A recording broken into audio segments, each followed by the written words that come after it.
اعوذ باللہ من الشیطان الرجیم بسم اللہ الرحمن الرحیم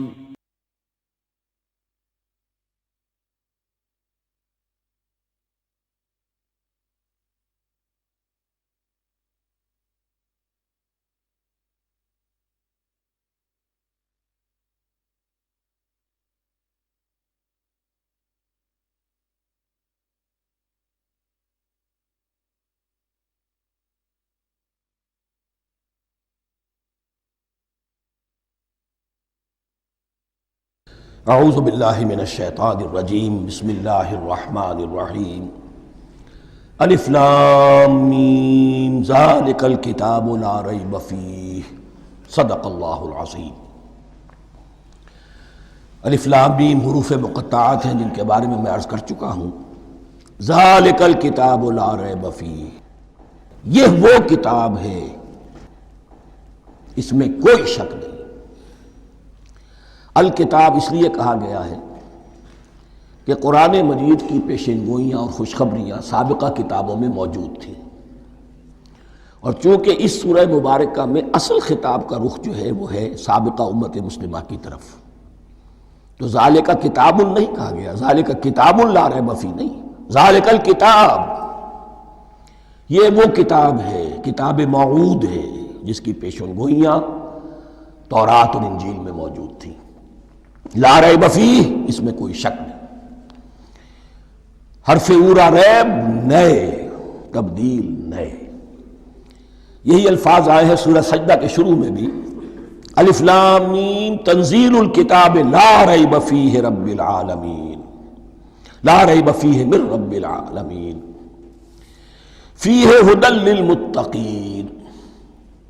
فیہ دونوں طرف مل سکتا ہے، لا ریب فیہ اسے معانقہ کہتے ہیں، لا ریب فیہ پڑھیں گے تو ہدن سے شروع کر دیں گے، لا ریب پر ختم کر دیں گے تو فیہ ہدن للمتقین، یہ دونوں معنی درست ہوں گے۔ ہدن للمتقین یہ ہدایت ہے، رہنمائی ہے اہل تقویٰ میں جو بچنا چاہیں۔ تقویٰ کا اصل مفہوم سمجھ لیجئے، وقا یقی کسی کو بچانا، تقویٰ خود بچنا۔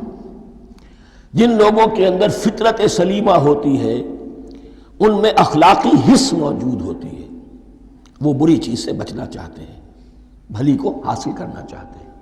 وہ لوگ ہیں کہ جو گویا کہ اس قرآن کا اصل مخاطب ہے، وہی اس سے استفادہ کر سکیں گے۔ الذین یؤمنون بالغیب، اب ان کے کچھ اوصاف، یہ اصل میں بہت زیادہ واضح ہوتا ہے تعویل خاص کے اعتبار سے کہ دیکھ لو درخت کو اپنے پھل سے پہچانتے ہیں، اس قرآن کے پھل موجود ہیں نا، یہ ابو بکر اور عمر اور عثمان اور علی کون ہیں؟ یہ جو مہاجرین آئے ہیں چل کر، مدینے والوں دیکھو یہ کون ہیں، ان کی شخصیتیں کیا ہیں، ان کا کردار کیا ہے، ان کے اوصاف کیا ہے، یہ کس درخت کے پھل ہیں، یہ اس بینہ کے پھل ہیں، یہ اس ذکرہ کے پھل ہیں۔ بینہ رسول من اللہ یتلو صحفا مطہرۃ فیہا کتب قیمہ، یہ اس شجرہ مبارکہ کے پھل ہیں۔ دیکھ لو ان کے کیا شب و روز ہے، الذین یؤمنون بالغیب، جو غیب پر ایمان رکھتے ہیں۔ تعویل عام کے اعتبار سے اس کا بہت اہم مفہوم ہوگا، جو یہ طے کر لے کہ سوائے مادے کی دنیا کے مجھے اس سے آگے جانا ہی نہیں، unless I can verify۔ آپ کو معلوم ہے کہ میٹیریل جو حقائق ہیں وہ تو آپ ویریفائی کر سکتے ہیں، آنکھ سے دیکھ سکتے ہیں، کان سے سن سکتے ہیں، ویریفائڈ ہے۔ جو یہ سمجھ لے گا کہ اس کے بیونڈ کچھ نہیں ہے، اس کے لیے قرآن میں کوئی ہدایت نہیں۔ ہدایت قرآنی کا نقطہ آغاز یہ ہے کہ انسان یہ سمجھ لے کہ جو اصل حقیقت ہے وہ مستور ہے، نگاہوں سے چھپی ہوئی ہے۔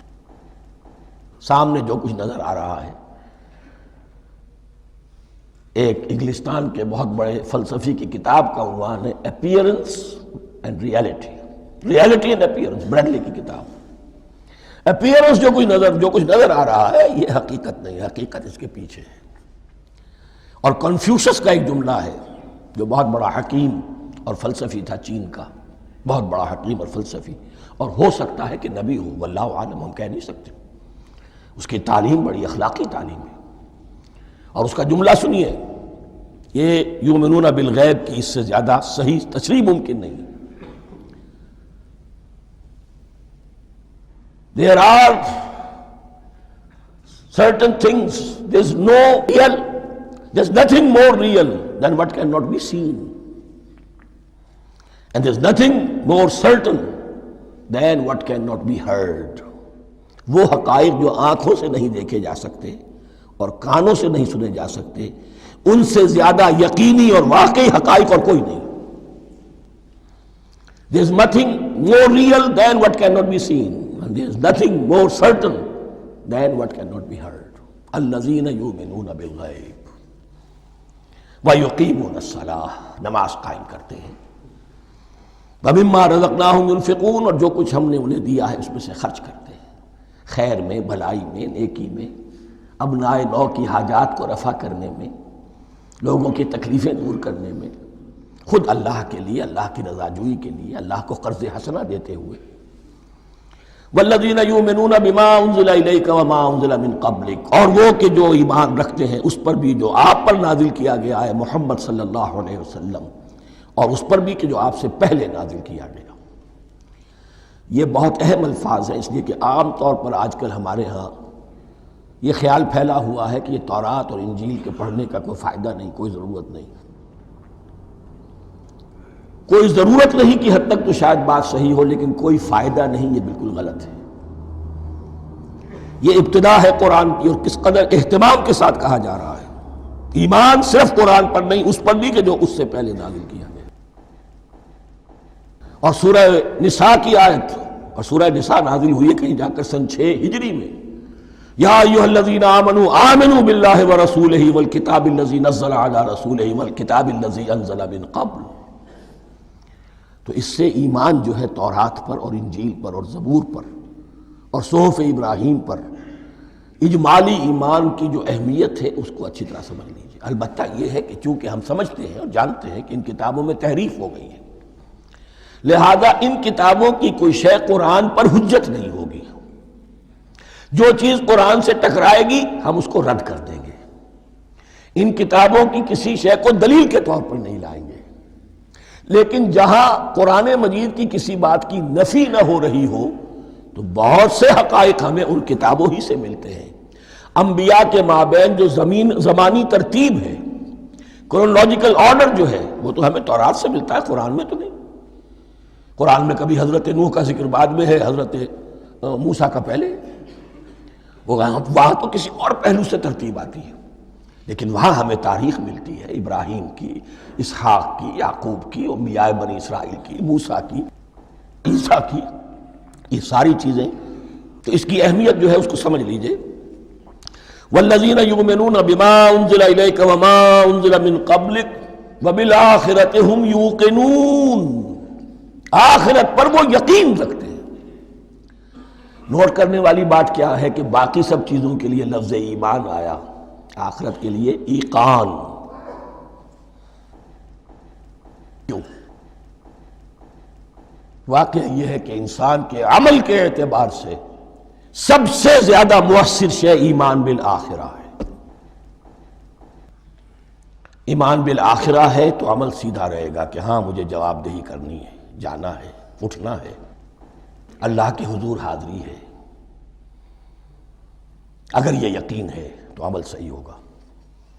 اس میں کمی ہو گئی تو توحید جو ہے وہ بھی بس ایک عقیدہ، ایک ڈوگما بن کے رہ جائے گی. ایمان بالرسالت بھی بدعات کو جنم دے گا.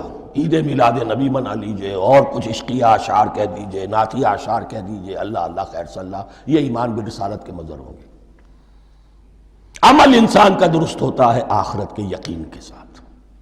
وبالآخرۃ ھم یوقنون، آخرت پر انہی کا یقین ہے، انہی کا یقین ہے. یہ حصر بھی ہے اس اعتبار سے کہ یہودی میں مدعی تھے کہ ہم آخرت پر یقین رکھتے ہیں، یہاں کنٹراسٹ دکھایا جا رہا ہے، آخرت پر یقین رکھنے والے یہ لوگ ہیں.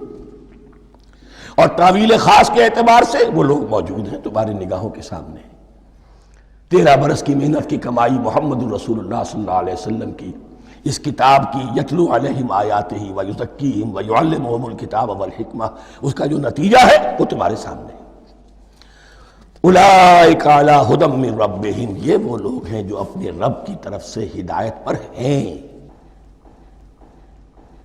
وہ ابتدائی ہدایت بھی ان کے پاس تھی اور یہ تکمیلی ہدایت بھی، قرآن پر بھی ان کا یقین پورا ہے اور محمد کا اتباع بھی وہ کر رہے ہیں۔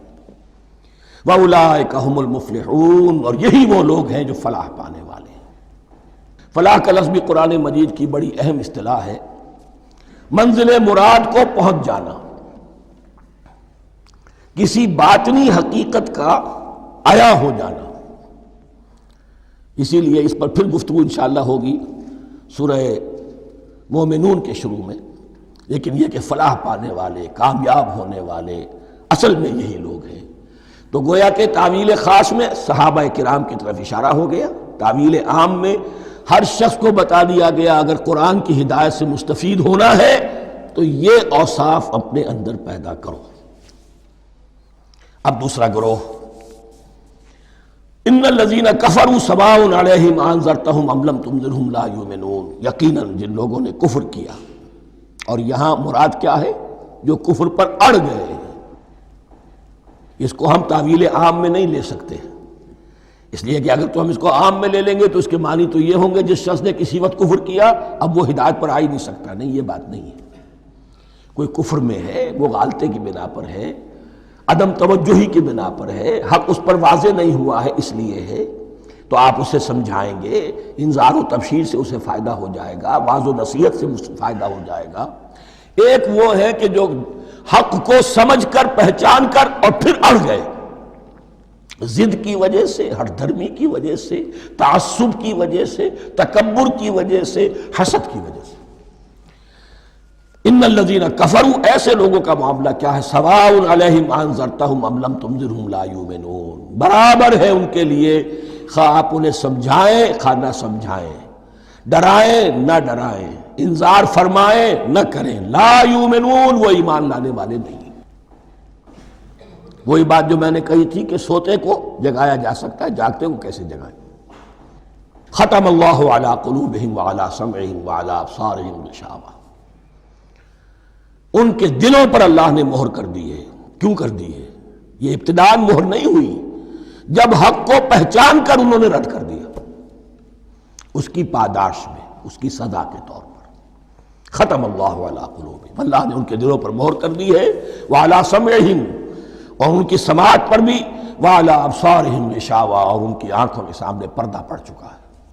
یہ مضمون سورہ یاسین کے شروع میں پھر آئے گا بہت شر و بست کے ساتھ۔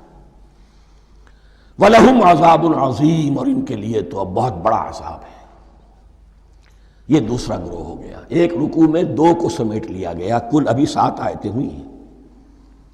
ایک وہ گروہ جس نے قرآن مجید کی دعوت سے صحیح صحیح استفادہ کیا، ان میں طلب ہدایت کا مادہ موجود تھا، ان کی فطرتیں سلیم تھیں، ان کے سامنے دعوت آئی، قبول کی، اور قرآن کے بتائے ہوئے راستے پر چلے۔ وہ گلے سرسبد ہیں، وہ شجرہ قرآنی کے نہایت مبارک اور مقدس وہ اس کے پھل ہیں۔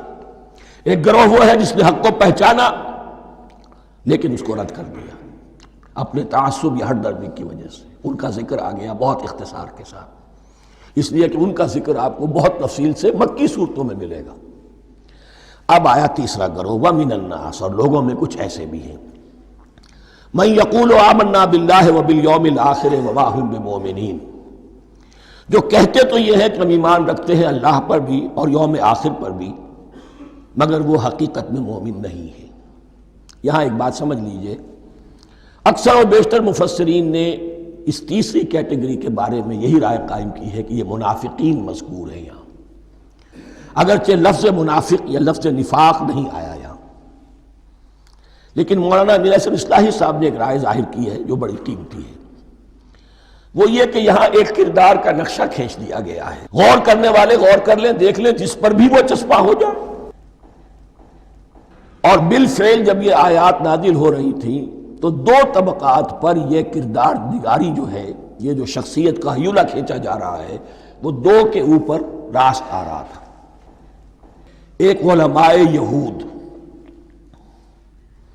وہ بھی کہتے تھے کہ ٹھیک ہے محمد جو کہہ رہے ہیں ہم بھی اللہ کو مانتے ہیں، آخرت کو بھی مانتے ہیں، اسی لیے یہاں رسالت کا ذکر نہیں ہے۔ بھئی ہم محمد ہی کو نہیں مانتے نا صلی اللہ علیہ وسلم، باقی اگر 1.25 لاکھ نبی آئے ہیں تو باقی 1.25 لاکھ کو تو ہم مانتے ہیں۔ ایک محمد کو نہیں مانا، ایک عیسیٰ کو نہیں مانا، بس۔ تو ہمیں بھی مانا جانا چاہیے کہ ہم بھی مسلمان ہیں۔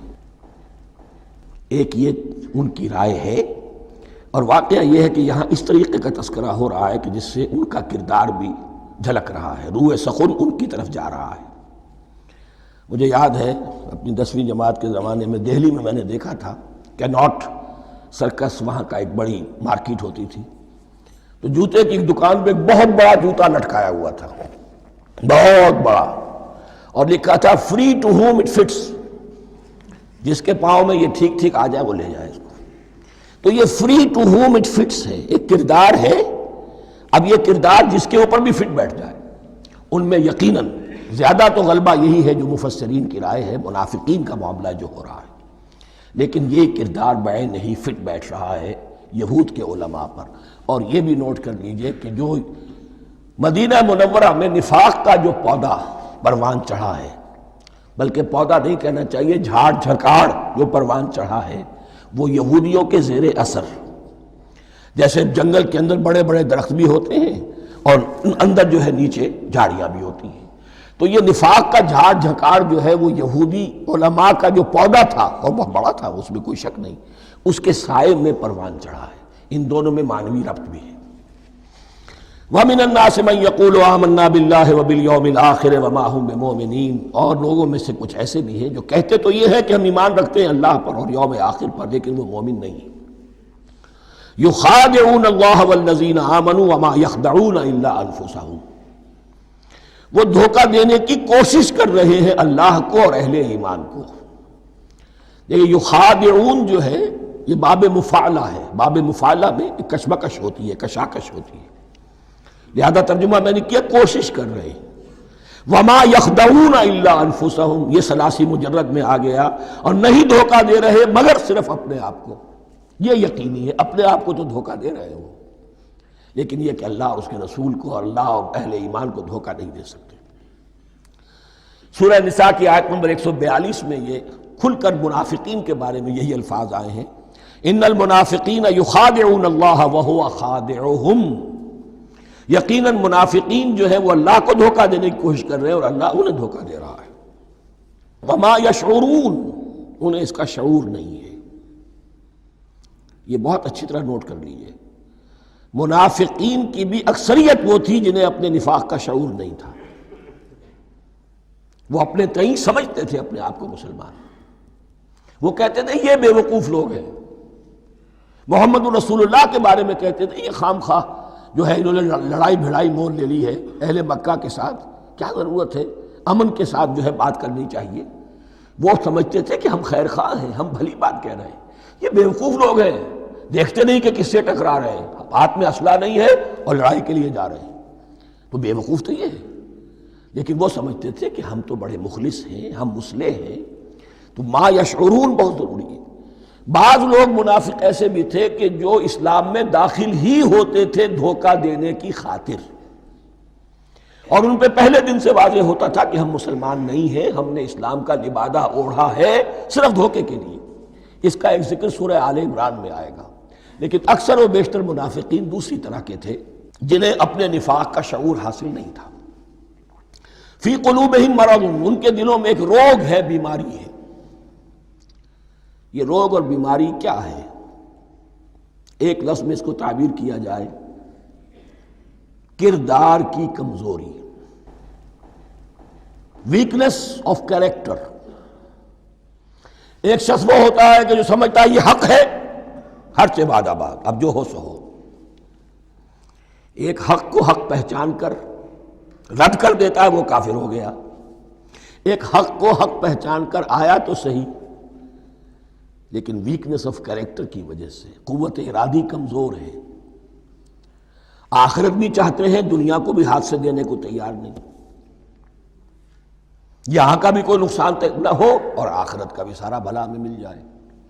یہ وہ لوگ ہیں در حقیقت کہ اس کو کہا روگ۔ فی قلوبہم مرض فزادہم اللہ مرضا، تو اللہ نے ان کے مرض میں اضافہ کر دیا۔ یہ اللہ کی سنت ہے، آپ حق پر چلنا چاہیں حق کا راستہ آپ کے لیے آسان کر دے گا، آپ برائی کی طرف جانا چاہیں بڑی سے بڑی برائی آپ کے لیے ہلکی ہوتی چلی جائے گی، کوئی خاص بات ہی نہیں، چلو یہ بھی کر گزرو، جب یہ کر لیا تو یہ بھی کر گزرو۔ اور اگر آپ بین بین لٹکنا چاہیں تو اللہ اسی پہ چھوڑ دیتا ہے۔ ٹھیک ہے، آپ سمجھتے ہیں ہم کامیاب ہو رہے ہیں، ہم نے مسلمانوں کو بھی دھوکہ دے لیا، وہ ہمیں مسلمان سمجھتے ہیں، اور یہودیوں کو بھی دھوکہ دے لیا، وہ سمجھتے ہیں کہ ہم ان کے ساتھی ہیں، تو سمجھا کامیاب ہو رہے ہیں، حقیقت میں کامیابی نہیں۔ فی قلوبہم مرض فزادہم اللہ مرضا ولہم عذاب علیم بما کانوا یکذبون، اور ان کے لیے تو دردناک عذاب ہے۔ عذاب عظیم کا لفظ آیا تھا اوپر کفار کے لیے، وَلَهُمْ عَذَابٌ عَظِيمٌ، 7ویں آیت ختم ہوئی، اور عذاب علیم کا لفظ آیا یہاں، ان کے لیے دردناک المناک عذاب ہے، بما کانوا یکذبون، بسبب اس جھوٹ کے جو وہ بول رہے تھے۔ وَإِذَا قِيلَ لَهُمْ لَا تُفْسِدُوا فِي الْأَرْضِ، اور جب ان سے کہا جاتا تھا مت فساد کرو زمین میں۔ مراد کیا ہے اس سے؟ کہ جب محمد کو مان لیا کہ اللہ کے رسول ہیں، اب ٹھیک ٹھیک پیروی کرو، ان کے پیچھے چلو، ان کا حکم ہے تو جنگ کے لیے نکلو، ان کی طرف سے تقاضا آتا ہے مال پیش کرو، اور اگر تم اس سے کتراتے ہو تو فساد مچا رہے ہیں، جماعتی زندگی کے اندر فتنہ اور فساد پیدا کر رہے ہیں۔ وَإِذَا قِيلَ لَهُمْ لَا تُفْسِدُوا فِي الْأَرْضِ قَالُوا إِنَّمَا نَحْنُ مُصْلِحُونَ، وہ کہتے تھے نہیں ہم تو صلح کرانے والے ہیں، اصلاح کرنے والے ہیں، ہم چاہتے ہیں لڑنا بھیڑنا کوئی اچھی بات نہیں ہے، ٹکراؤ تصادم یہ کوئی اچھے کام تھوڑا ہی ہے، بس ٹھنڈے ٹھنڈے دعوت دیتے رہو، جو چاہے قبول کر لے جو چاہے رد کر دے، خام خواہ یہ ٹکرانا اور یہ جنگ کرنا اور اللہ کے دین کو غالب کرنے کے لیے یہ قربانی دو اور یہ مصیبت جھیلو اور یہ مشقت برداشت کرو اور یہ چیز چھوڑو اور یہ ترک کرو، یہ کاہے کے لیے؟ وَإِذَا قِيلَ لَهُمْ لَا تُفْسِدُوا فِي الْأَرْضِ قَالُوا إِنَّمَا نَحْنُ مُصْلِحُونَ أَلَا إِنَّهُمْ هُمُ الْمُفْسِدُونَ وَلَكِنْ لَا يَشْعُرُونَ، آگاہ ہو جاؤ کہ وہی ہے مفسد، فساد پھیلانے والے، اس لیے کہ محمد رسول اللہ کی دعوت ہے زمین میں اصلاح کے لیے، اس اصلاح کے لیے کچھ آپریشن کرنا پڑے گا، مریض اس درجے کو پہنچ چکا ہے کہ آپریشن کے بغیر اس کی شفا نہیں ہوگی، اب اگر تم اس کے راستے میں رکاوٹ بنتے ہو تو در حقیقت تم فساد مچا رہے ہو، لیکن تمہیں اس کا شعور نہیں۔ الا انہم ہم المفسدون ولکن لا یشعرون، پھر دیکھیے نوٹ کیجئے، شعور نہیں ہے، شعوری نفاق اور شے ہے، غیر شعوری نفاق ہے کہ جس کا یہ سارا تذکرہ ہو رہا ہے۔ وَإِذَا قِيلَ لَهُمْ آمِنُوا كَمَا آمَنَ النَّاسُ، اور جب ان سے کہا جاتا ہے ایمان لاؤ جیسے دوسرے لوگ ایمان لائے ہیں، آخر دیکھو دوسرے یہ اہل ایمان ہیں، جب بلاوا آتا ہے فوراً لبیک حاضر ہوتے، جو بھی ہو یہ تم جو ہے آخر تم نے اور روش اختیار کی۔ وَإِذَا قِيلَ لَهُمْ آمِنُوا كَمَا آمَنَ النَّاسُ قَالُوا أَنُؤْمِنُ كَمَا آمَنَ السُّفَهَاءُ، وہ کہتے ہیں کہ کیا ہم ایمان لائے جیسے یہ بے وقوف لوگ ایمان لائے، انہیں تو اپنے نفع کی فکر، نہ نقصان کی فکر، نہ خطرات کا کوئی خیال، نہ اندیشوں کا کوئی گمان، جان جائے مال جائے، اولاد کو چھوڑ دیں، گھر بار چھوڑ کے آ گئے ہیں، ان سے بڑے بے وقوف کون ہوں گے؟ بال بچے چھوڑ آئے ہیں کفار مکہ کے رحم و کرم پر، سرداران قریش جو چاہے ان کے ساتھ کریں، تو یہ تو بے وقوف لوگ ہیں۔ آج کل آپ کہتے ہیں ایسے ہی لوگوں کو فینیٹکس ہیں، یہ فینیٹکس ہیں، دیکھ بھال کر چلنا چاہیے، دائیں بائیں دیکھ کر چلنا چاہیے، نفع نقصان کا خیال کر کے چلنا چاہیے، چاہے حق ہے ٹھیک ہے، لیکن بہرحال اپنی مصلحتوں کو بھی اور اپنی اہل و عیال کی مصلحتوں کو بھی دیکھنا چاہیے۔ یہ لوگ تو معلوم ہوتا ہے کہ بالکل دیوانے ہو گئے، فینیٹکس ہو گئے۔ وَإِذَا قِيلَ لَهُمْ آمِنُوا كَمَا آمَنَ النَّاسُ قَالُوا أَنُؤْمِنُ كَمَا آمَنَ السُّفَهَاءُ أَلَا إِنَّهُمْ هُمُ السُّفَهَاءُ وَلَكِنْ لَا يَعْلَمُونَ، آگاہ ہو جاؤ کہ وہی بے وقوف ہیں لیکن انہیں علم نہیں ہے۔ وہ صادق الایمان جو ایمان کی ہر تقاضے کو پورا کرنے کے لیے ہر وقت حاضر ہیں، ان سے بڑا عقل مند کوئی نہیں، ان سے بڑا سمجھدار کوئی نہیں۔ انہوں نے یہ جان لیا ہے کہ اصل زندگی آخرت کی زندگی ہے، یہ نہیں ہے، یہ تو عارضی ہے، کل نہیں آج ختم ہو جائے، آج نہیں ابھی ختم ہو جائے، کیا فرق پڑے گا؟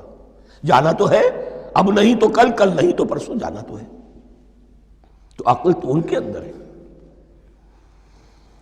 الا انہم هم السفہاء ولکن لا یعلمون واذا لقوا الذین آمنوا قالوا آمنا، اور جب یہ ملتے ہیں ان سے جو اہل ایمان ہیں تو کہتے ہیں ہم بھی ایمان رکھتے ہیں۔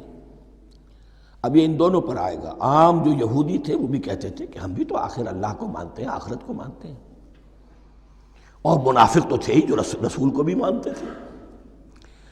وَإِذَا خَلَوْا إِلَىٰ شَيَاطِينِهِمْ، اور جب یہ اپنے شیطانوں کے پاس خلوت میں ہوتے ہیں، اور یہاں شیاطین سے مراد ہیں اہل کتاب یہود کے علماء، ان کے سردار، یا عبداللہ ابن ابی جو منافقین مدینہ کا سردار تھا۔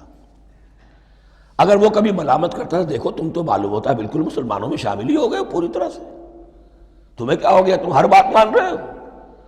اب انہیں یہ کچھ نہ کچھ اپنی وفاداری کا یقین دلانے کے لیے کہنا پڑتا تھا، نہیں ہم انہیں بیوقوف بنا رہے ہیں، ہم ان سے ذرا تمسخر کر رہے ہیں، ہم ہیں آپ کے ساتھ ہی، آپ فکر نہ کریں۔ اسی لیے یہ دو منہ ہونا، نفق کہتے ہیں سرنگ کو جس کے دو دروازے ہوتے ہیں، باقی زیر زمین ہے۔ نافقہ گوہ کا بل ہے کہ دو دروازے رکھتا ہے، دو اس کے منہ رکھتا ہے کہ ادھر سے اگر کتا داخل ہو جائے شکار کے لیے تو ادھر سے نکل بھاگے، ادھر سے آئے تو ادھر سے نکل بھاگے۔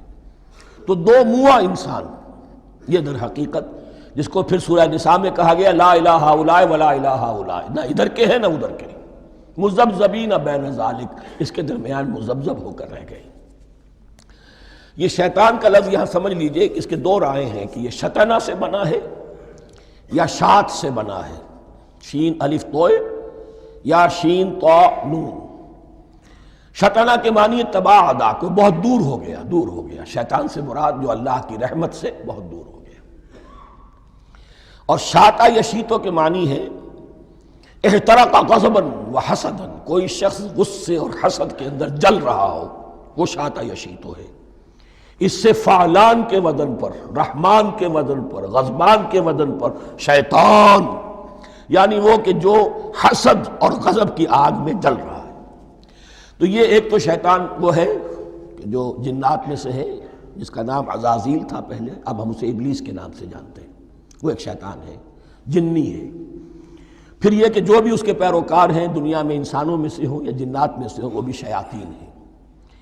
اسی طرح اہل کفر، اہل زیغ کے جو بڑے بڑے سردار ہوتے ہیں ان کو بھی شیطان سے تعبیر کیا گیا۔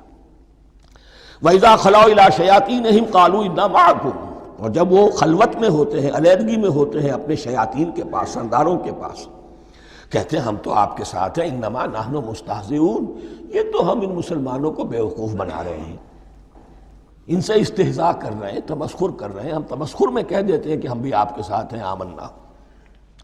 اللہ یستہزئ بہم ویمدہم فی طغیانہم یعمہون، حقیقت کیا ہے کہ اللہ ان کا مذاق اڑا رہا ہے اور ان کو ڈھیل دے رہا ہے کہ وہ اپنے عقل کے اندھے پن میں بڑھتے چلے جائیں۔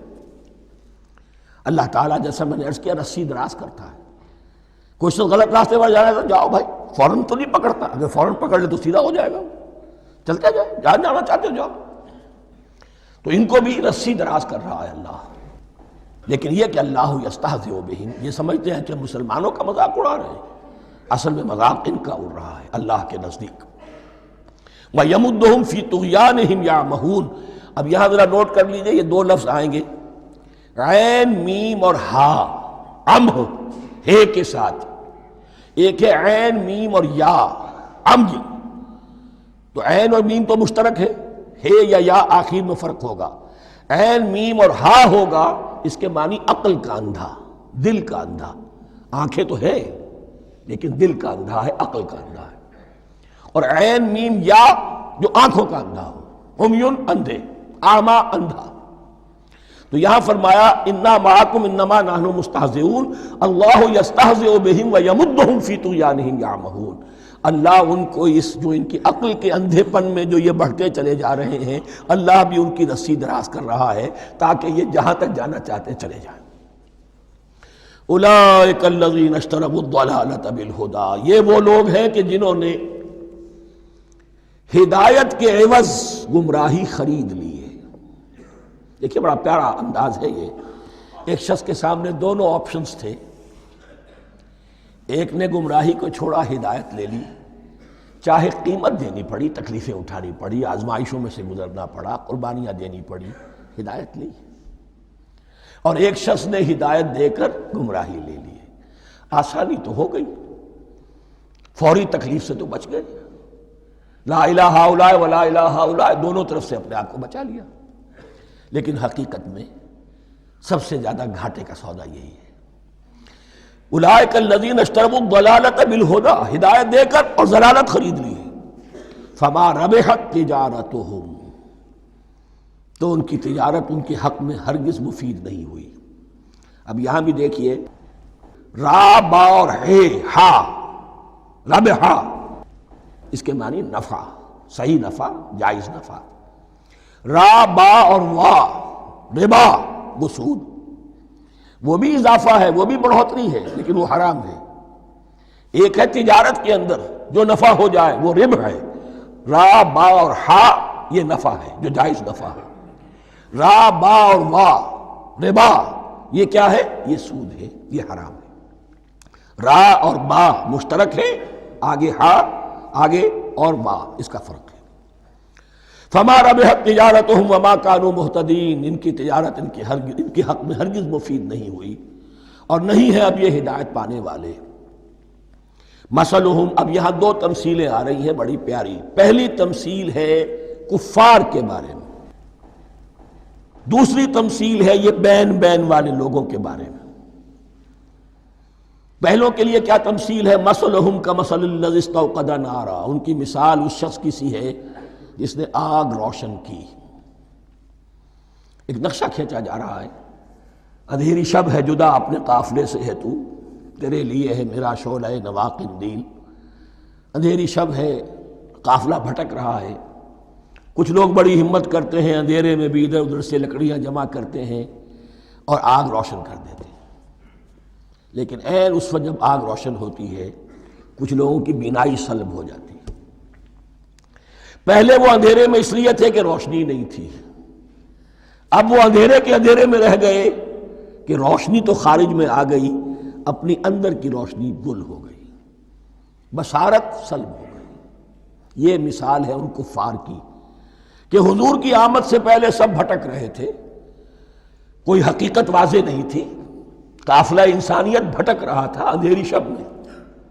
محمد الرسول اللہ آئے، انہوں نے آگ روشن کر دی، اب راستہ کھل گیا، ہدایت واضح ہو گئی۔ لیکن کچھ ضد یا تعصب یا تکبر یا حسد کی بنیاد پر کچھ لوگوں کی اندر کی بینائی زائل ہو گئی، تو وہ تو ویسے کے ویسے بھٹک رہے ہیں، جیسے پہلے اندھیرے میں تھے ویسے ہی اب اندھیرے میں ہیں۔ روشنی میں آنے والے تو وہ ہیں، دیکھ لو جن کا ذکر سب سے پہلے ہوا ہے۔ مثلہم کمثل الذی استوقد نارا، اس شخص کی سی ہے کہ جس نے آگ روشن کی۔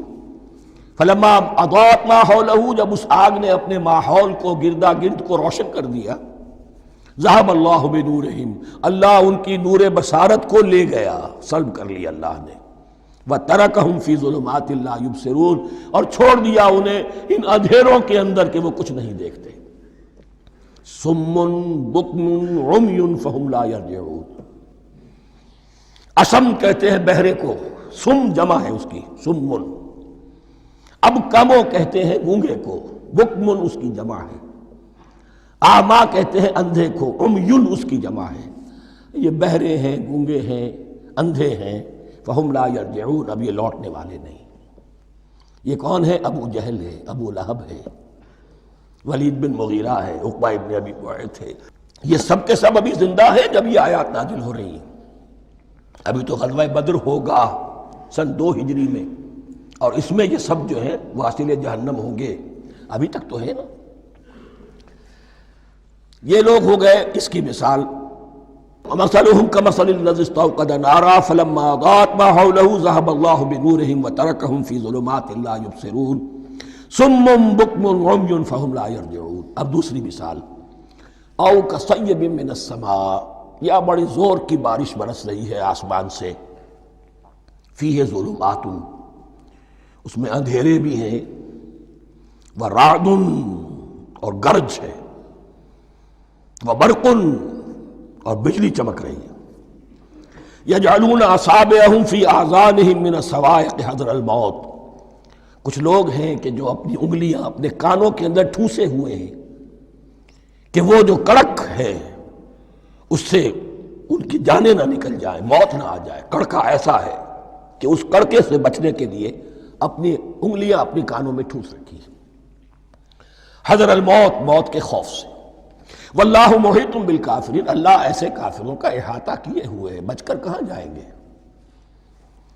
یکاد البرق یخطف ابصارہم، قریب ہے کہ بجلی ان کی نگاہوں کو لے جائے، ان کی بینائی کو سلب کر لے۔ کلما اضاء لہم، لیکن ہوتا کیا ہے، جب ذرا روشنی ہوئی تو چل لیے۔ مشوا فیہ، بجلی چمکی، کچھ نظر آ گیا دائیں بائیں تو کچھ تھوڑا سا چل لیے۔ وَإِذَا أَظْلَمَ عَلَيْهِمْ، اور جب تاریکی ان پر طاری ہو گئی، قاموا، کھڑے کے کھڑے رہ گئے۔ یہ نقشہ ہے ان کا کہ ایک طرف بارش ہو رہی ہے، قرآن مجید ہے، آسمان سے نازل ہو رہا ہے، یہ ماہ مبارکہ ہے، یہ کتاب مبارکن ہے، لیکن یہ کہ اس کے ساتھ کڑکے ہیں، گرج ہے، کفر سے مقابلہ ہے، کفر کی طرف سے دھمکیاں ہیں، اندیشے ہیں، خطرات ہیں، امتحانات ہیں، آزمائشیں ہیں۔ ذرا کہیں حالات کچھ بہتر ہوئے، کچھ جسے بریدنگ سپیس کہتے ہیں ملی تو تھوڑا سا چل لیے۔ ہم بھی مسلمان ہیں، کوئی خاص موقع نہیں ہے، کسی جنگ کے لیے بلایا نہیں جا رہا ہے تو بڑھ چڑھ کے باتیں کر رہے ہیں، اپنے ایمان کا اظہار بھی کر رہے ہیں۔ جیسے ہی کوئی آزمائش آئی، قاموا، ٹھٹک کر کھڑے کے کھڑے رہ گئے۔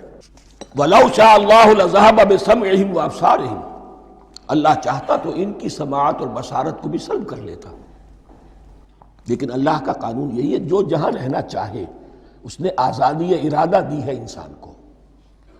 تم اگر مومن صادق بن کر رہنا چاہتے ہو، اس کو آسان کر دے گا تمہارے لیے۔ تم نے اپنے تعصب کی وجہ سے، اپنے تکبر کی وجہ سے کفر کا راستہ اختیار کیا، اللہ اسی کو کھول دے گا۔ تم بیچ میں لٹکنا چاہتے ہو، لٹکتے رہو، اللہ تعالیٰ جو ہے جبراً کسی کو نہ حق پہ لائے گا، نہ جبراً کسی کو باطل پر لے کر جائے گا۔ اس لیے کہ جبر اگر ہو تو پھر امتحان کا معاملہ ختم، پھر جزا و سزا بیکار ہے، غیر منطقی ہے، غیر معقول ہے۔ ان اللہ علی کل شیء قدیر، یقیناً اللہ تعالیٰ ہر چیز پر قادر ہے۔ یہ دو رکوع اس اعتبار سے کہ انسانی شخصیتوں کا سمجھنا، اور جیسا کہ میں نے عرض کیا، تعویل عام ذہن میں رکھیے، جب بھی کبھی کوئی دعوت حق اٹھے گی، اگر وہ واقعتاً کل کے کل حق کی دعوت ہے اور اس میں انقلابی رنگ ہے کہ باطل سے پنجہ آزمائی کرنی ہے، باطل کو نیچا دکھانا ہے، حق کا غلبہ کرنا ہے، تو یہ تین قسم کے افراد لازماً ہمیشہ وجود میں آ جائیں۔ ان کو پہچاننا، ان کے کردار کی جو اصل جو اس کے پیچھے پس منظر ہے اس کو جاننا بہت ضروری ہے۔ اب جو تیسرا رکوع آ رہا ہے سورہ بقرہ کا، اس میں قرآن کی دعوت کا خلاصہ ہے۔ قرآن کیا ماننے کی دعوت دیتا ہے، اس کی پکار کیا ہے۔ جیسا کہ میں عرض کر چکا ہوں، 2/3 قرآن پہلے نازل ہو چکا ہے، پس منظر میں ہے۔ ہمارے لیے اس ترتیب مصحف کے اعتبار سے وہ قرآن بعد میں آئے گا، ترتیب نزول کے اعتبار سے وہ پس منظر میں موجود ہے، لیکن چونکہ یہاں پر مصحف کے اندر یہاں سے آغاز کیا جا رہا ہے، لہذا اس کا خلاصہ جو ہے لب لباب یہ ایک رکوع میں، اور قرآن کے فلسفے کا اور اس کے بعض نہایت ہی اہم جو موضوعات ہیں اور مسائل ہیں ان کا ذکر پھر چوتھے رکوع میں۔ ابھی ہم تیسرا رکوع پڑھ رہے ہیں۔ یا ایھا الناس اعبدوا ربکم الذی خلقکم والذین من قبلکم لعلکم تتقون، اے لوگو بندگی اختیار کرو اپنے اس رب کی، اپنے اس مالک کی جس نے تمہیں پیدا کیا، اور نہ صرف تم کو پیدا کیا، تم سے پہلے جتنے لوگ گزرے انہیں بھی پیدا کیا تاکہ تم بچ سکو۔ یہ قرآن کی دعوت کا خلاصہ ہے، اور یہ نوٹ کر لیجئے، یہ تمام انبیاء اور رسل کی دعوت یہی تھی۔ ہم جب پڑھیں گے سورہ اعراف پڑھیں گے، سورہ شعراء پڑھیں گے، ایک ایک کا نام لے کر، ان اعبدوا اللہ واطیعون، ہر رسول کی دعوت یہ تھی، اللہ کی بندگی کرو، میری اطاعت کرو۔ یا قوم اعبدوا اللہ ما لکم من الہ غیرہ، اے میری قوم کے لوگوں اللہ کی بندگی کرو، تمہارا کوئی الہ اور معبود اس کے سوا نہیں ہے۔ پھر عضو قرآن یہی عبادت رب انسان کی تخلیق کی غایت ہے، وما خلقت الجن والانس الا لیعبدون، ہم نے جنوں اور انسانوں کو پیدا ہی صرف اس لیے کیا ہے کہ ہماری بندگی کریں۔ لیکن یہاں ایک فرق بہت بڑا ہے، تمام رسولوں کی دعوت یہی ہے، محمد الرسول اللہ کی بھی یہی ہے، لیکن بڑا فرق کیا ہے؟ باقی تمام رسولوں کی دعوت آپ کو ملے گی یا قوم، اے میری قوم کے لوگوں، یہاں ہے یا ایھا الناس، اے بنی آدم، اے بنی نوع انسان۔ معلوم ہوا کہ تمام رسول حضور سے پہلے صرف اپنی اپنی قوموں کی طرف آئے ہیں، پہلے اور آخری اور کامل رسول ہیں اللہ کے محمد صلی اللہ علیہ وسلم، جن کی دعوت آفاقی ہے۔ یا ایھا الناس، یا قوم نہیں، یا ایھا الناس اعبدوا ربکم الذی خلقکم والذین من قبلکم۔ اس میں دلیل بھی آ گئی کہ عام طور پر لوگ جو ہے غلط راستے پر اس دلیل سے جمے رہتے ہیں کہ ہمارے آباء و اجداد کا راستہ یہی تھا۔ تو بھائی جیسے تم مخلوق ہو ایسے وہ بھی تو مخلوق تھے، جیسے تم خطا کر سکتے ہو وہ بھی تو خطا کر سکتے تھے۔ لہذا یہ نہ دیکھو کہ آباء و اجداد کا راستہ کیا تھا، دیکھو یہ کہ حق کیا ہے، لعلکم تتقون، تاکہ تم بچ جاؤ، دنیا میں افراط و تفریط کے دھکوں سے بچ جاؤ گے، آخرت میں اللہ کے عذاب سے بچ جاؤ گے۔ ان دونوں سے اگر بچنا ہے تو اللہ کی بندگی کی روش اختیار کرو۔ اچھا کس رب کی؟ الذی جعل لکم الارض فراشا والسماء بناء، جس نے تمہارے لیے زمین کو فرش بنا دیا اور آسمان کو چھت بنا دیا۔ وانزل من السماء ماء، اور آسمان سے پانی برسایا۔ فاخرج بہ من الثمرات رزقا لکم، اور پھر اس پانی کے ذریعے سے زمین سے میووں کی شکل میں، پیداوار کی شکل میں تمہارے لیے رزق اگایا۔ فلا تجعلوا للہ اندادا وانتم تعلمون، تو ہرگز نہ اللہ کا مد مقابل کسی کو ٹھہراؤ جانتے بوجھتے۔ وانتم تعلمون کا ایک مطلب یہ بھی ہے کہ تم بھی مانتے ہو کہ اس کائنات کا خالق اللہ کے سوا کوئی نہیں۔ اہل عرب بھی مانتے تھے، جو ان کے دیوی دیوتا تھے وہ سمجھتے تھے کہ یہ اللہ کے اوتار ہیں، یا اللہ کے ہاں بہت یہ پسندیدہ ہیں، اللہ کے محبوب ہیں، اس کے اولیاء ہیں، اس کی بیٹیاں ہیں، لہذا یہ شفاعت کریں گے تو ہمارا بیڑا پار ہو جائے گا۔ ورنہ خالق وہ مانتے تھے اللہ ایک ہی ہے۔ جب تم یہ مانتے ہو کائنات کا خالق ایک، مدبر ایک، تو اب کسی کو اس کا مد مقابل نہ بناؤ۔ انداد ند کی جمع ہے، لا ضد لہ ولا ند لہ، اللہ کا کوئی مد مقابل نہیں۔ اس میں یہاں تک بات ہے کہ حضور اس درجے، اس توحید کی باریکیوں تک پہنچا کر گئے ہیں اس امت کو کہ کسی صحابی نے ایسے ہی کہہ دیا ما شاء اللہ و ما شئت، جو اللہ چاہے اور جو آپ چاہیں۔ حضور نے فوراً ٹوک دیا اجعلتنی للہ ندا، کیا تو نے مجھے اللہ کا مد مقابل بنا دیا ہے؟ اس کائنات میں مشیت صرف ایک کی چلتی ہے، کسی اور کی مشیت اس کی مشیت کے تابع پوری ہو جائے ہو جائے، لیکن مشیت مطلقہ صرف اس کی ہے۔ یہاں تک کہ حضور سے فرمایا گیا کہ اے نبی آپ کے لیے یہ ممکن نہیں ہے جسے چاہے ہدایت دے دیں، انک لا تہدی من احببت ولکن اللہ یہدی من یشاء۔ اگر یہ اختیار میں ہوتا تو ابو طالب دنیا سے بغیر ایمان لائے نہ جاتے۔ فلا تجعلوا للہ اندادا وانتم تعلمون۔ اب ان دو آیتوں میں تو یوں سمجھیے توحید نظری بھی اور توحید عملی بھی۔ توحید عملی کیا ہے؟ بندگی صرف اسی کی ہو۔ اب آیا ہے رسالت کا معاملہ، وَإِن كُنتُمْ فِي رَيْبٍ مِّمَّا نَزَّلْنَا عَلَىٰ عَبْدِنَا، اگر تمہیں رسالت محمدی پر شک ہے صلی اللہ علیہ وسلم، اس کے کیا معنی ہے؟ کہ تمہیں اس قرآن کے بارے میں شک ہے جو ہم نے اپنے بندے پر نازل کیا ہے۔ اگر ہے شک فی الواقع، وَإِن كُنتُمْ فِي رَيْبٍ، اگر تمہیں واقعتاً شک ہے مما نزلنا علی عبدنا، اس پر جو ہم نے اپنے بندے پر نازل فرمایا ہے، فاتو بسورۃ من مثلہ، تو لے آؤ اس جیسی ایک ہی صورت۔ یہ ہم کل پوری تفصیل سے دیکھ چکے ہیں کہ برسبیل تنزل یہاں پہنچے ہیں، پہلے 2 آیتیں میں نے آپ کو سنائی تھی، اس میں پورے قرآن کی مثال لانے کا چیلنج کیا گیا. پھر ایک آیت سنائی جس میں 10 صورتیں ہی لے آؤ. اب آخری درجے میں ایک صورت ہی بنا لاؤ، اور ایک صورت تو سورۃ العصر کے مساوی بھی ہو سکتی تھی، سورۃ الکوثر کے مساوی بھی ہو سکتی تھی. وَادْعُوا شُهَدَاءَكُم مِّن دُونِ اللَّهِ إِن كُنتُمْ صَادِقِينَ، اور بلا لو اپنے سارے مددگاروں کو اللہ کے سوا، جن ہوں انس ہوں. اس لیے کہ قریش کا خیال یہ تھا کہ جو شعراء ہوتے ہیں ان کے پاس جن ہوتے ہیں، وہ جن انہیں سکھاتے ہیں، ورنہ عام آدمی تو یہ شعر نہیں کہہ سکتا. تو تمہارا اگر کوئی گمان ہے کوئی جنات سکھانے والے ہیں، کوئی انسان ہے، خطیب ہے، شعراء ہے، ادیب، سب کو جمع کر. ان کنتم صادقین. اب یہ ہے بہت ہی، جس کو میں نے کل کہا تھا، آپ کو یاد ہوگا، قرآن کا انداز کیا ہوتا ہے کہ وہ اپنے اندر جھانکنے کی دعوت دیتا ہے. یہ گویا کہ آنکھوں میں آنکھیں ڈال کر یہ کہا جا رہا ہے کہ حقیقت میں تمہیں کوئی شک نہیں ہے، یہ تم بات بنا رہے ہو صرف. اگر واقعتاً شک ہے تو آؤ میدان میں. حقیقت یہ ہے کہ تمہیں شک نہیں ہے. اگر تم سچے ہو فاتو بصورت من مثلہ، تو اس جیسی ایک ہی صورت بنا لاؤ. فَإِن لَمْ تَفْعَلُوا، اب ذرا انداز دیکھیے تحدی کا اور چیلنج کا. پھر اگر تم یہ نہ کر پاؤ، وَلَن تَفْعَلُوا، اور ہرگز نہیں کر سکو گے.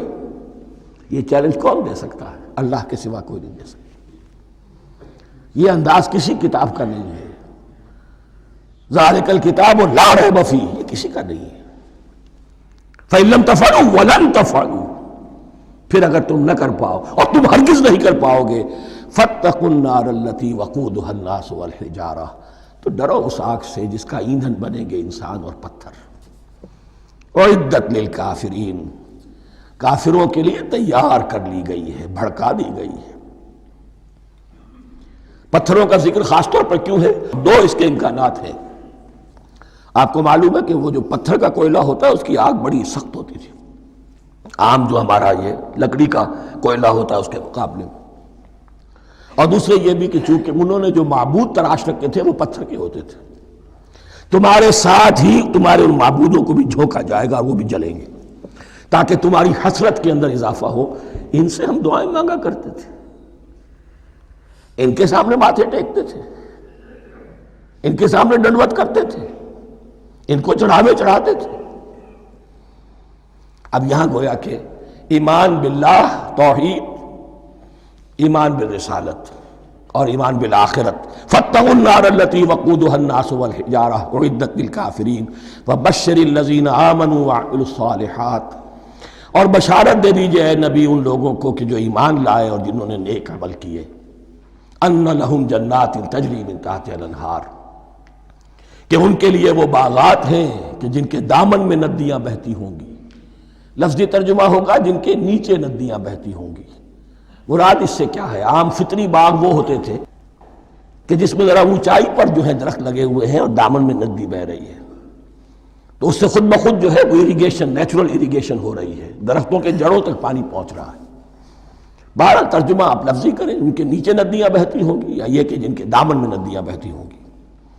کلما رزقوا منہا من ثمرۃ رزقا، جب بھی کبھی انہیں دیا جائے گا کوئی پھل رزق کے طور پر کھانے کے لیے جنت میں، قالوا ھذا الذی رزقنا من قبل، وہ کہیں گے یہ تو وہی شے ہے جو ہمیں پہلے بھی ملتی تھی. اس کا ایک مفہوم یہ ہے، یہ جو نزل ہے، ابتدائی جو ہے دعوت ہے، ابتدائی ضیافت جو ہوگی اس میں وہی چیزیں کہ جو معروف ہے، جانی پہچانی ہے. یہ رمان، یہ دیکھیے یہ انار آ رہا ہے خوبصورت، یہ انگور ہے خوبصورت، یہ نخیل ہے، یہ نخل ہے، یہ رطب ہے، لیکن ذائقے کے کوئی نسبت و تناسب بھی نہیں ہوگا. وہ کہیں گے یہ وہی شے ہے جو ہمیں پہلے ملتی تھی. وَأُتُوا بِهِ مُتَشَابِهًا، مشابہ تو ہوگی وہ، لیکن ان کے ذائقے میں زمین و آسمان کا فرق ہوگا. اور ایک یہ بھی مفہوم لیا گیا کہ آخرت میں جنت میں بھی وہی میوے ملتے رہیں گے، لیکن ان کا ذائقہ بدلتا رہے گا. شکل وہ ہوگی لیکن ذائقہ وہی رہے گا کہ جس سے انسان کی پھر طبیعت بھر جاتی ہے ایک ہی شے کو کھاتے ہوئے. وَلَهُمْ فِيهَا أَزْوَاجٌ مُطَهَّرَةٌ، اور ان کے لیے ہوں گے اس میں بہت ہی پاک باز، نہایت پاک کی ہوئی بیویاں ہوں گی. ازواج مطہرۃ وہم فیہا خالدون، اور اس میں رہیں گے ہمیشہ ہمیش۔ یہ تو تین جو اصول ہیں دین کے دعوت ایمان، توحید اور رسالت اور معاد، ایمان باللہ، ایمان بالرسول، ایمان بالآخرہ۔ اب ذرا کچھ ضمنی مسائل ہیں کہ جو بعض کفار کی طرف سے، بعض معتزلین کی طرف سے پیش ہوتے تھے، وہ کبھی بھی اس چیلنج کا مقابلہ تو نہ کر سکے، میدان میں تو نہ آ سکے۔ یہ بالکل ایسی بات ہے جیسے کسی مصور کی تصویر پر اعتراض کرنے والے تو بہت تھے۔ جب کہا گیا کہ ذرا یہ لیجیے قلم، اس کو ٹھیک کر دیجیے، یہ برش آپ کے ہاتھ میں دیتا ہوں، اب سب پیچھے ہٹ گئے۔ تو کوئی صورت قرآن کے مقابلے میں لانا وہ تو ان کے لیے ممکن نہیں تھی، لیکن ادھر ادھر سے اعتراضات کرنے کے لیے جو زبانیں کھلتی تھی ان میں سے ایک اعتراض نقل کیا جا رہا ہے۔ وہ یہ تھا کہ وہ کہتے تھے کہ قرآن مجید میں مکھی کی تشبیہ آئی ہے، یہ تو بڑی حقیر سی شے ہے، اعلیٰ کلام ہو اور اعلیٰ متکلم ہو وہ ایسی حقیر چیزوں کا تذکرہ نہیں کرتا۔ بیت العنکبوت مکڑی کا بھی ذکر ہے قرآن میں، اتنی حقیر شے کا، یہ کوئی اعلیٰ کلام نہیں۔ اس کا جواب دیا جا رہا ہے کہ اصل میں کہیں تشبیہ بیان کرنی ہے، تمثیل بیان کرنی ہے، تو دیکھنا یہ کہ جس شے کے لیے تشبیہ دی جا رہی ہے اس کی مناسبت والی شے ہو۔ شے کوئی بہت حقیر ہے تو کسی عظمت والی شے سے آخر کیسے تشبیہ دی جائے گی؟ وہ تو کسی حقیر شے سے ہی تشبیہ دی جائے گی تو جو اصل مقصد ہے تشبیہ کا وہ پورا ہوگا۔ ان اللہ لا یستحی ان یضرب مثلا ما بعوضۃ فما فوقہا، اللہ تعالیٰ کو تو اس میں کوئی جھجک نہیں ہے، کوئی شرم نہیں ہے کہ وہ مچھر کی مثال بیان کرے، تو اس سے اوپر، اب یا فوقہا میں دونوں معنی ہو جائیں گے، یعنی کمتر اور حقیر ہونے میں اس سے بھی بڑھ کر، یا یہ کہ اس سے اوپر کی کوئی شے اس کی مثال دینے میں اللہ کو کوئی جھجک نہیں، اس لیے کہ مکھی بھی بہرحال مچھر سے تو ذرا بڑی شے ہے۔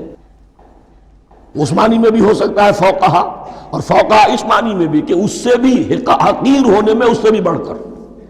فَأَمَّا الَّذِينَ آمَنُوا فَيَعْلَمُونَ أَنَّهُ الْحَقُّ مِن رَّبِّهِمْ، تو جو لوگ صاحب ایمان ہیں وہ جان لیتے ہیں کہ یہ حق ہے ہمارے رب کی طرف سے۔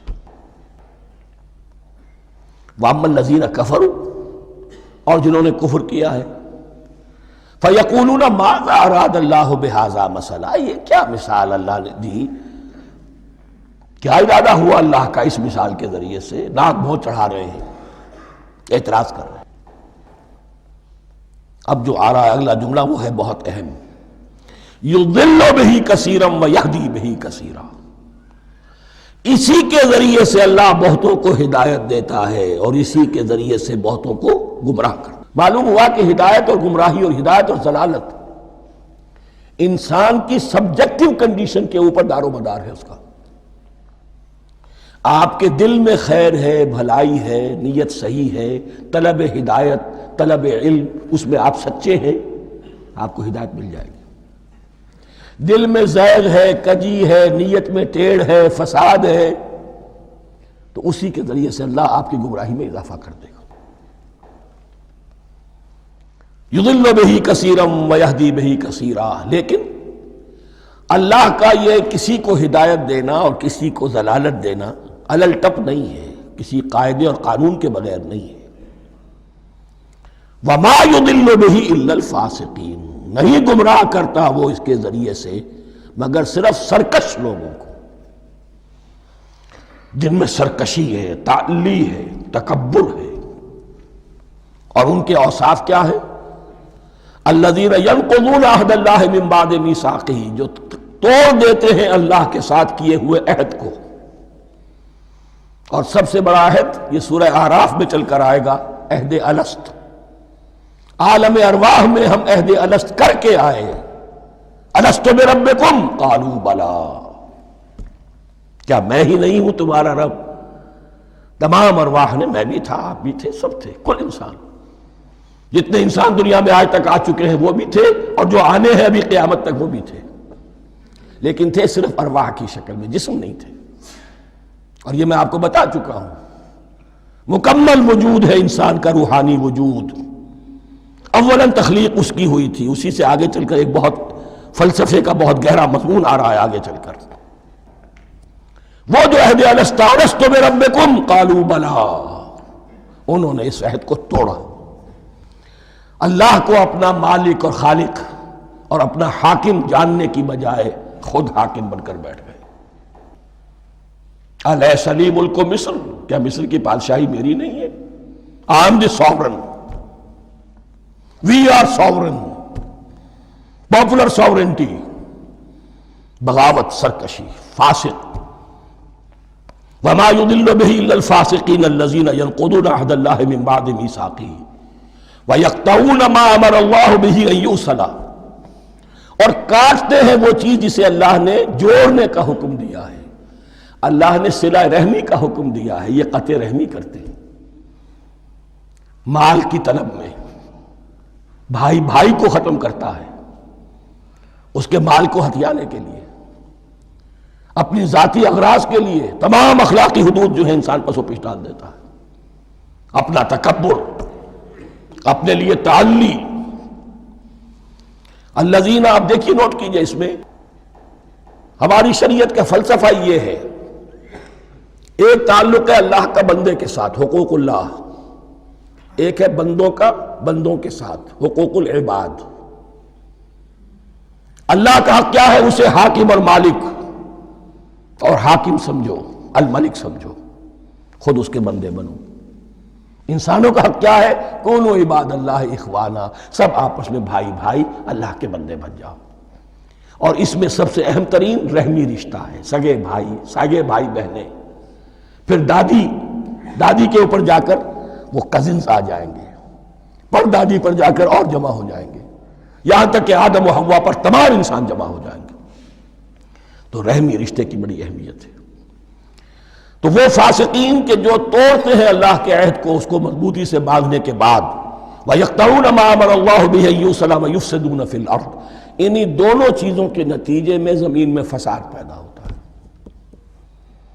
یا اللہ کی اطاعت سے باغی ہو گئے اور یا آپس میں ایک دوسرے کی گردنیں کاٹنے لگے۔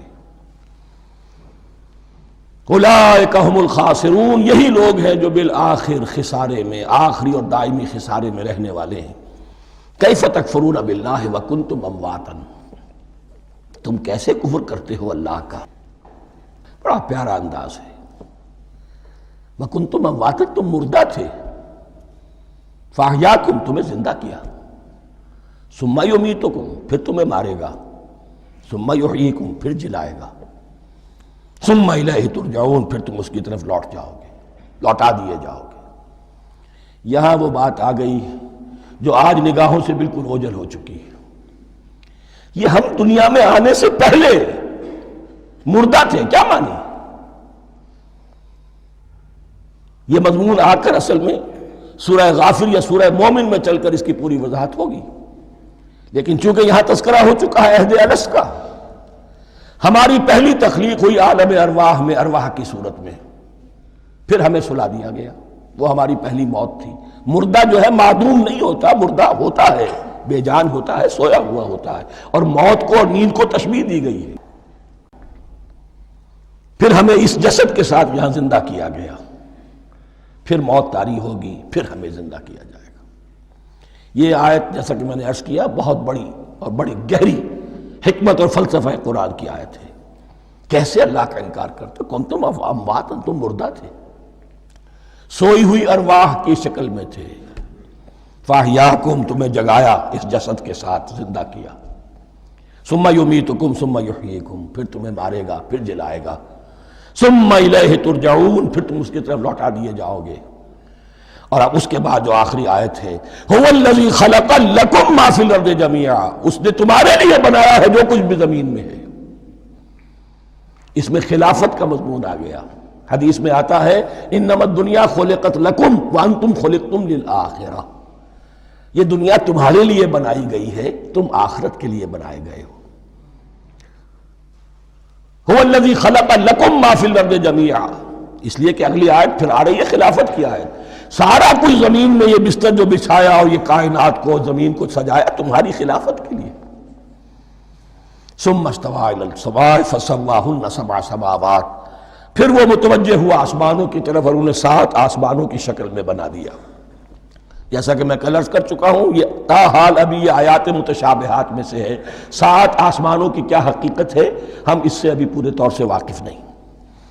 وَهُوَ بِكُلِّ شَيْءٍ عَلِيمٌ، اور اسے ہر شے کا علم حقیقی حاصل ہے۔ بارک اللہ لی ولکم فی القرآن العظیم ونفعنی وإیاکم بالآیات والذکر الحکیم۔